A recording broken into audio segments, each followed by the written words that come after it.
If you remember, we started first with a definition of phenomenology. Then we started discussing the concepts elucidated by Husserl, German philosopher. After discussing Husserl, we also discuss Heidegger, and we know that Husserl and Heidegger, they are two key figures, right? Husserl influenced number of other theorists, and Heidegger in his turn also influenced number of theorists. There is another important development in the history of phenomenology, and that is one particular method which goes by the name of hermeneutics. So hermeneutics is also very famous method which has been used to talk about certain scriptures and later works of literature. So we'll be talking about that also. Apart from hermeneutics, we also had a look, rather we just dropped a hint about another development, and that was reception theory. Again, this whole idea of reception theory comes from Germany. So we are talking about one philosophical school which has many currents, and all those currents have something to do with the philosophical traditions which were developed in Germany. Apart from reception theory, we also cover a little bit of ground which is relevant to reader response criticism that you have already studied in your undergraduate years. And finally, we discussed that how there is always a need to just name just the meaning of a particular work. Is it being recorded? Okay. So let us first hear something from you. Let me just ask Abid first. Abid, if I have to. Yes, Abid. Can you say something? I just want you to speak.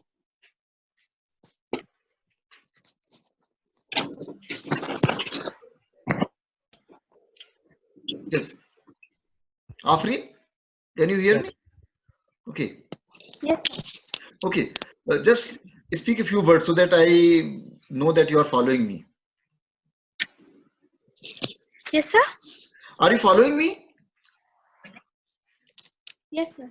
Okay.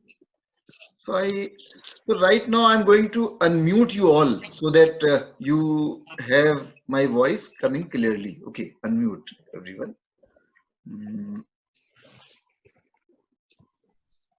Okay.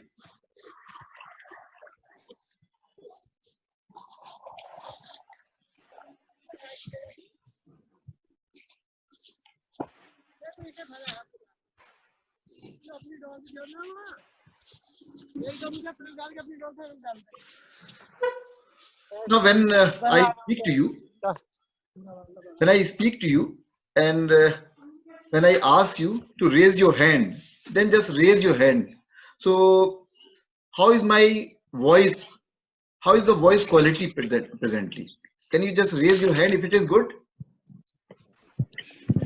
Okay, okay. So now we can start the lecture now. So you see that we started our discussion of phenomenology.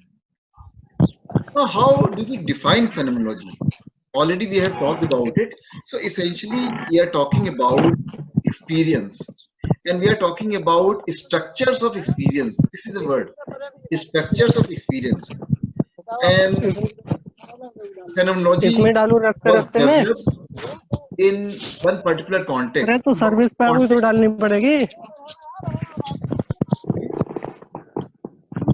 Yes, sir Qayyum raised his hand. Sir Abid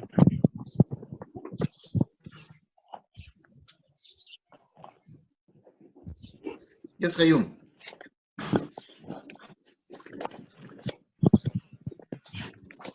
Okay.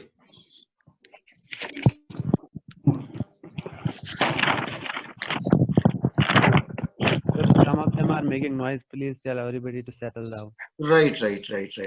Actually, have to unmute all. Unmute all. Unmute all.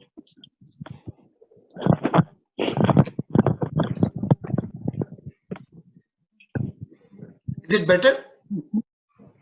Yes, sir. Okay.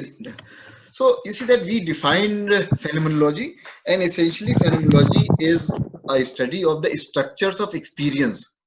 You know that we have our experience, we experience the world, we value our experience, we get some knowledge through our experience.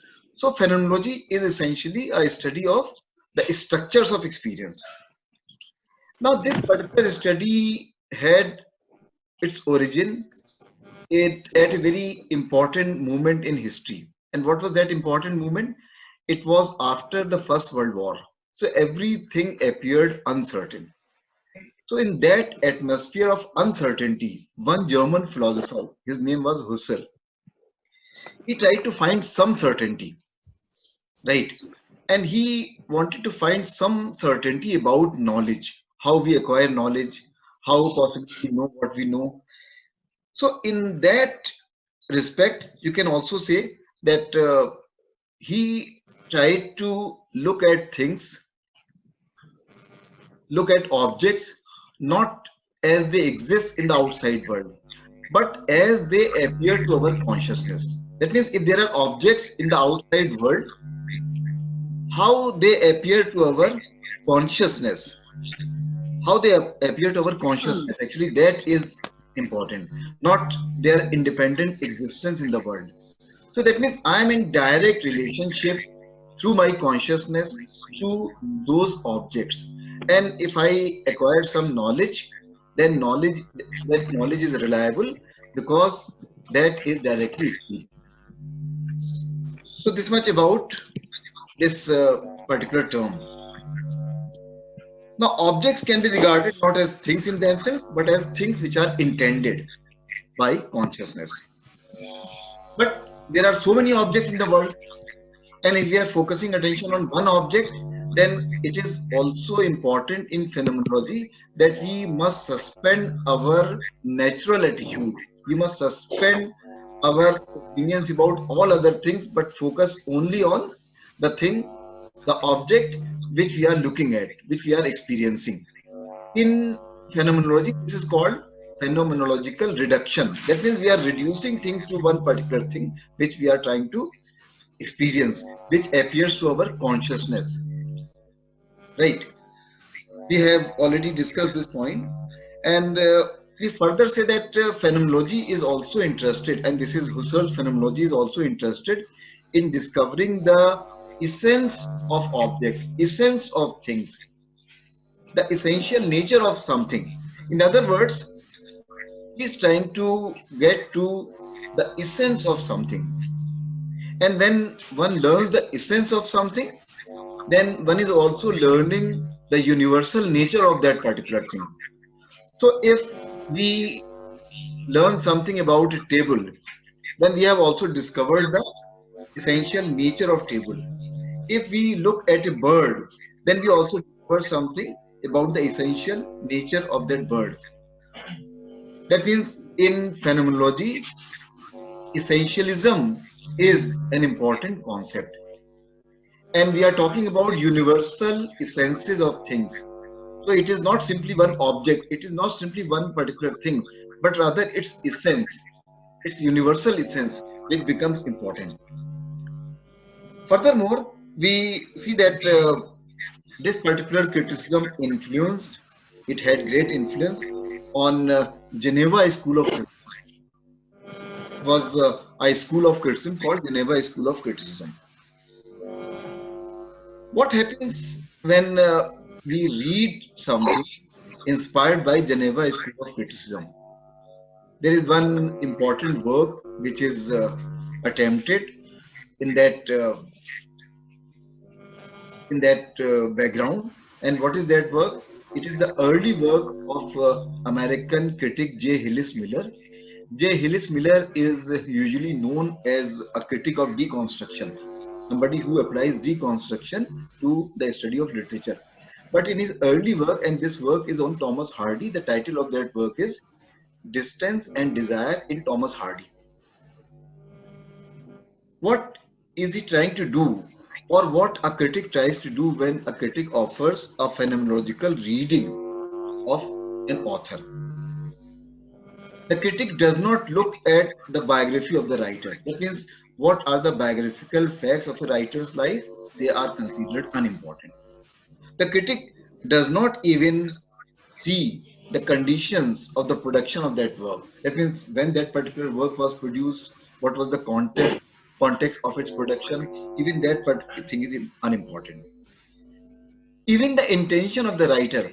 Say, for example, a writer wanted to write something, writer had a particular intention.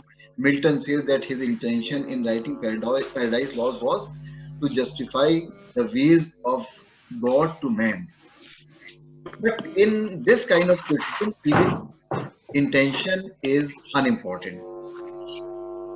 And of course, who is reading that work? Readership is also unimportant. But what is important? And there is a word, it is an immanent kind of reading. That means, when you read a particular writer, you read all his works and you see that how his consciousness emerges in that work, how his consciousness emerges through all his works. And by entering the consciousness of that writer, which emerges through his corpus of writings, critic is discovering the consciousness behind that work. So, for example, if I am reading Somerset Maugham and I read one particular novel of Somerset Maugham, then I read other novels of Somerset Maugham, and I try to discover the consciousness which is at work in those works, and I enter that consciousness by reading those works, and I have a full grasp of that consciousness which is behind all those works of Somerset Maugham. So you see that a criticism which is inspired by Husserl. Husserl is interested in the consciousness. Husserl is interested in objects as they appear to our consciousness. And here the critic is interested in all those works of a writer, but how they appear to a critic's consciousness. Right? So this is criticism, which is phenomenological criticism, which is inspired by Husserl. But as we read further, we see that many developments take place in the history of this criticism. Husserl was a very important philosopher, but Husserl also had a very learned disciple, a very learned pupil. His name was Heidegger. Heidegger is also a very important name in the history of German philosophy. Heidegger rejected Husserl's ideas. Heidegger rejected Husserl's ideas. So for him, what was important? He said meaning is something which is historical. That means, whenever we are reading a particular work, or whenever we are looking at a particular thing or at a particular object, it is not by making sense of that work through our consciousness, but rather also looking at the historical dimension of our existence, which explains the meaning. And what else he says about this particular dimension, historical dimension, he says that we are part of a world, we are thrown in that world, we did not choose to be in this world, and because we did not choose to live in this world, but that world is very much part of our existence, and our existence is very much part of this world. So there is a certain givenness about our existence. There is one very important word which is used in his philosophy, and that word is the sign. The sign. That means the sign is being in the world, being, existence in the world. So for Heidegger, our existence in the world, being in the world, The sign is very important.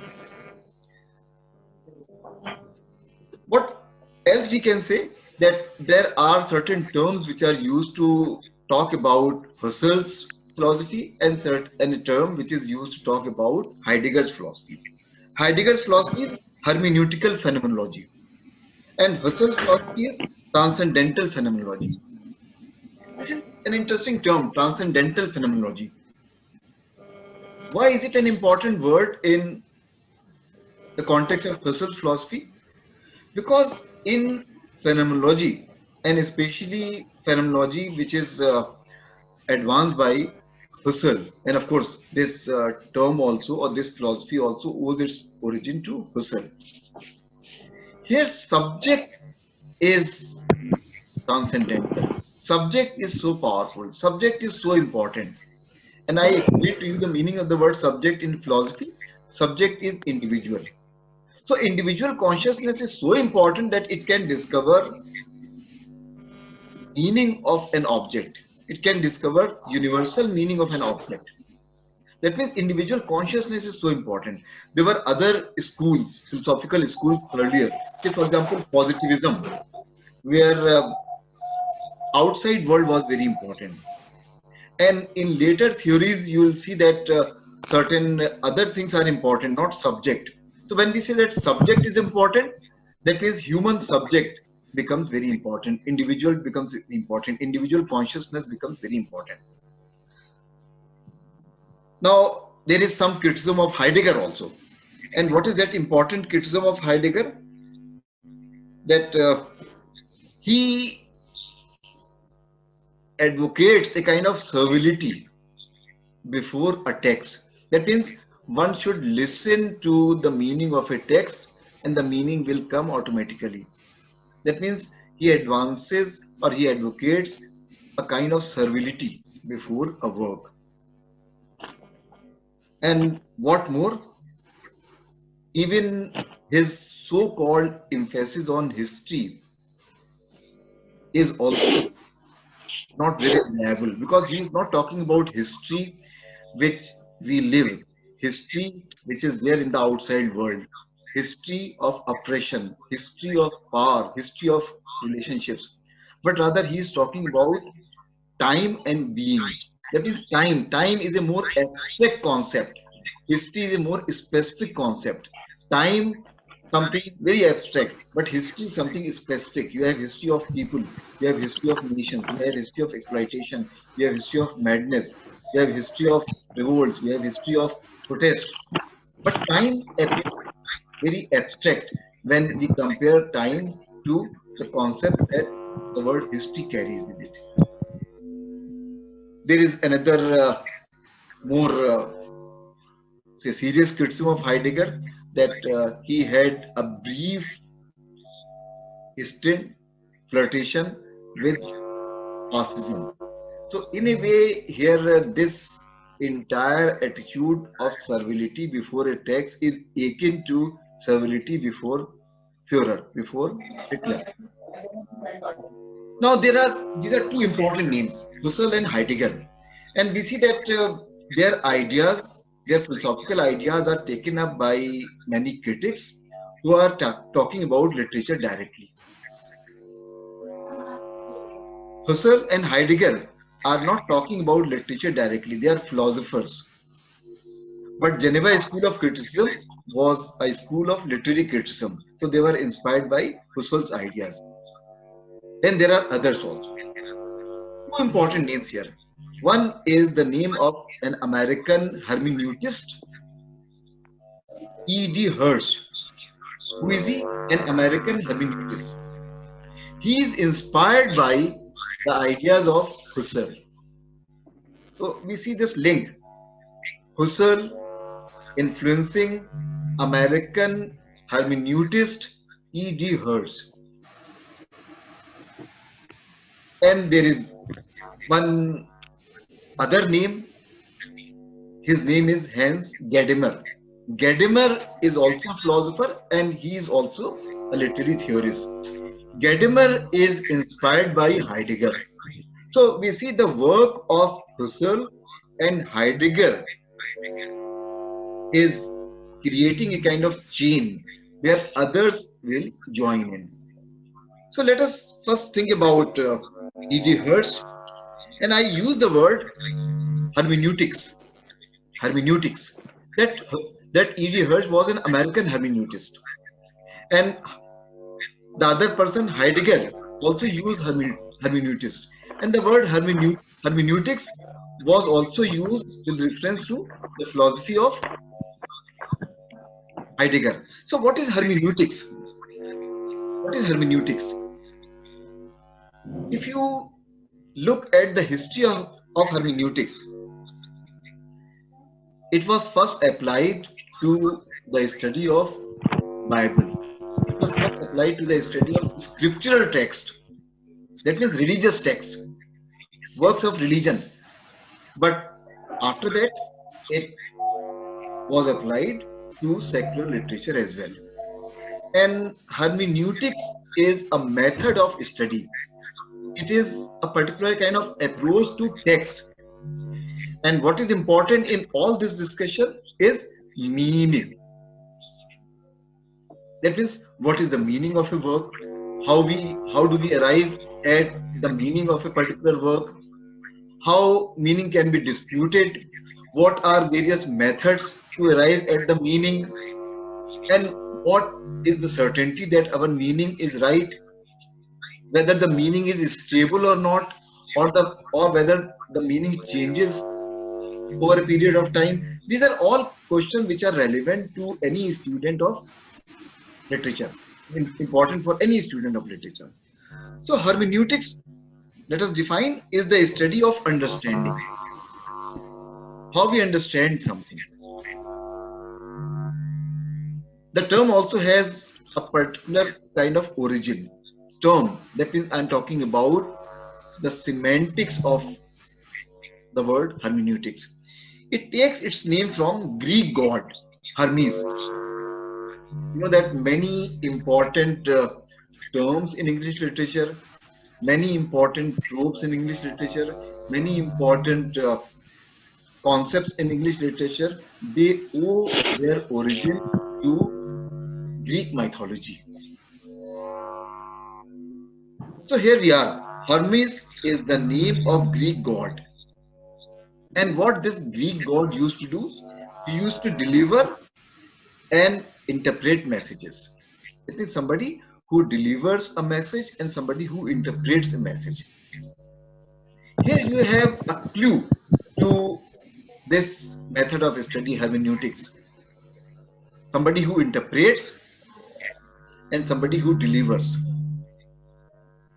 This, as I said, was a method which was used to study biblical text.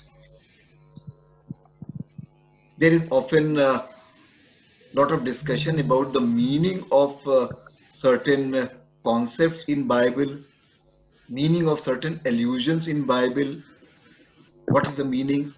And you know that even in Quranic interpretations also, there is no single interpretation about certain things. You have so many different interpretations of Quran. You have so many interpretations of certain hadith. That means interpretation is something which is basic to any study in the humanities. And of course, whether you study Quran or you study Bible, you are also studying a particular form of literature.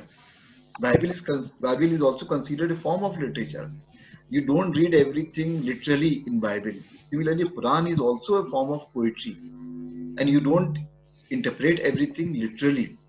And you know that there are any number of interpretations, and critics often disagree with the work of each other.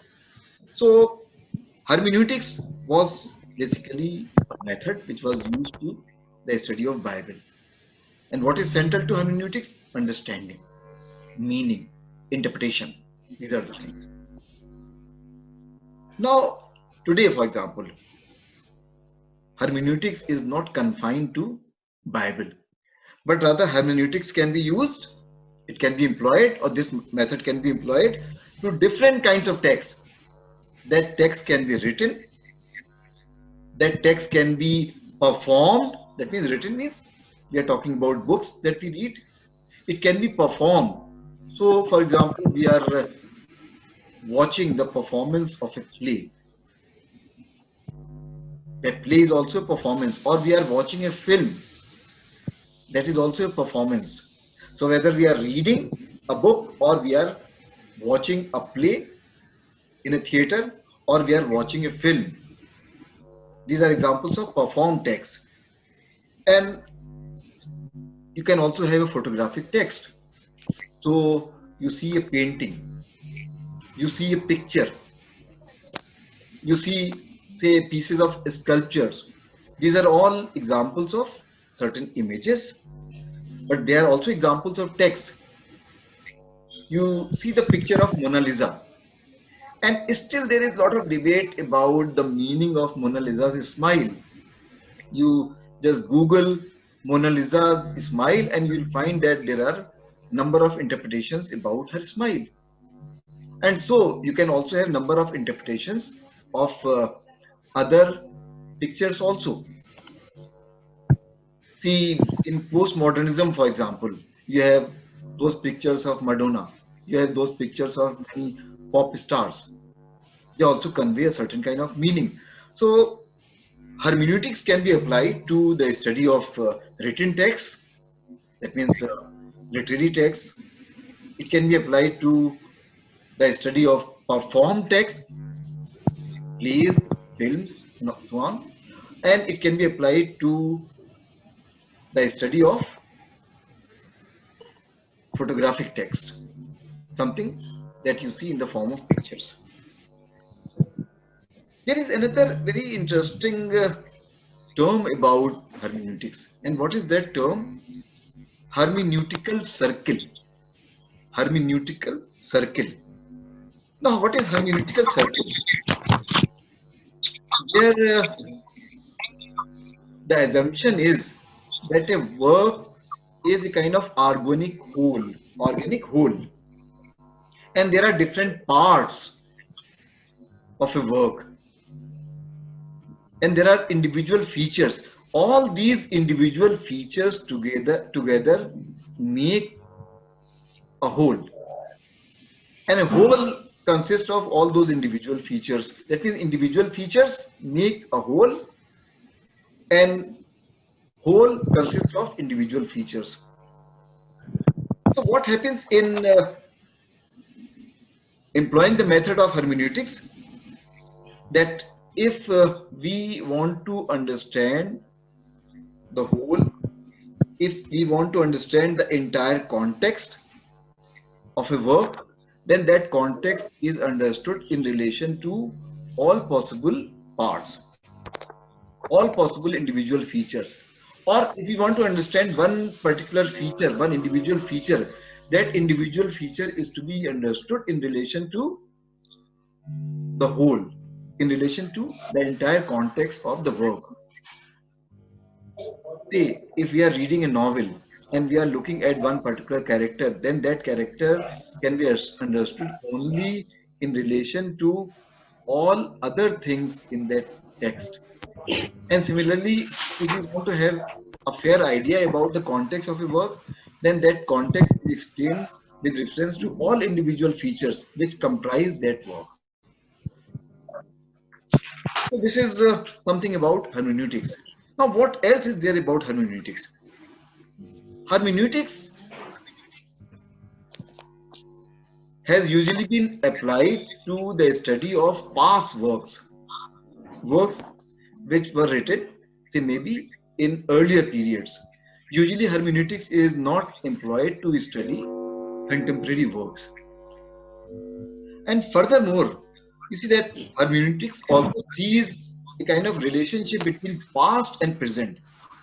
That means there is a kind of living dialogue between past and present. We see past through the vantage point of present, and we analyze present with reference to past. So this is a kind of living dialogue between past and present, right?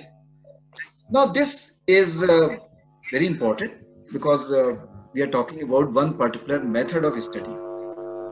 Now here something about its history also. You see that hermeneutics, or first important name in hermeneutics, was the name of one German writer. His name was Friedrich Schleiermacher. Friedrich Schleiermacher. He was interested in the intention of a writer. Intention. What is the intention of a writer? That means the initial impulse or initial emphasis of hermeneutics was the intention of a writer. And that intention was gathered by reading the work. Suppose we are reading an old work, we do not know why a writer wrote something, what was his intention. So we try to discover that intention through the work. This is interesting. Say, for example, today, if you read a work by a contemporary writer, say Mirza Wahid, for example, writes a work, or Tavish Khair writes a work, or Amitabh Ghosh writes a work, or Arundhati Roy writes a work, they often express their opinions about that work. Their interviews appear in newspapers. They talk about their intention also. And if they don't talk about their intention, then at least many reviewers and interviewers, they pester them with these questions. What was your intention? What was your purpose in writing this? That we know a lot about the intention of a writer as far as contemporary works are concerned. But intention can never be discovered so easily when we are talking about an old work. Leave alone intention. Sometimes even authorship cannot be established of older works. When Shakespeare wrote, say 50 years ago, certain plays were attributed to Shakespeare. But later, names of certain co-authors were added to the name of Shakespeare because it was thought that these authors also collaborated with Shakespeare on those works. So when it is so difficult to even attribute authorship to a work, intention becomes even more difficult to discover. So hermeneutics initially tried to discover the intention of a writer, and even that intention is an important factor here. But later works or later critics or later writers who employed the method of hermeneutics, for them intention was not so important, but rather meaning was important. So we define hermeneutics, and now we can possibly look at the work of E.T. Hertz, who is an American hermeneutist, and we can look at the work of Gadamer, who is a German hermeneutist. I already discussed the work of E.T. Hertz. All those questions that he raised, they are relevant even now. What is the meaning of a work? How we arrive at the meaning of a work? Whether the meaning of a work changes or the meaning remains universal, whether the meaning is the same for all people or it differs. These are all basic questions. And E.T. Hertz tried to answer those questions. So first of all, he gave the concept of probable meanings.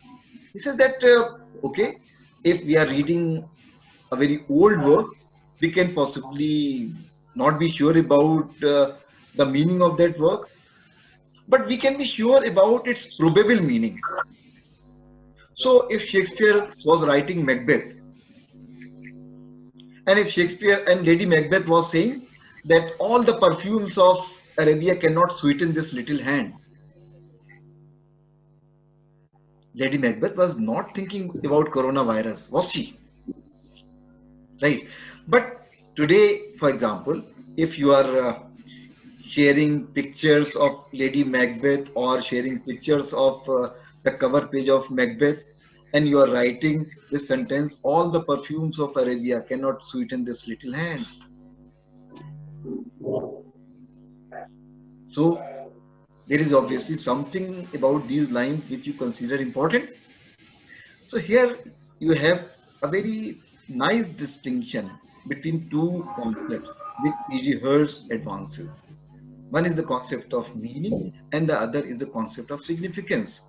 That means the meaning of a work maybe remains the same or almost the same, or it changes very little, but significance, in fact, is something different. So maybe future readers in different periods will derive different kind of significance from a work. So the fact that I'm reading Lady Macbeth's speech and I talk about coronavirus, I see some kind of relationship between that speech and possibly our own problem. This is part of the significance of that work. This was not the intention. But the big question remains, can we be very sure about the intention? And the answer is no. So maybe we can talk about probable intention. Since only 1 minute is left,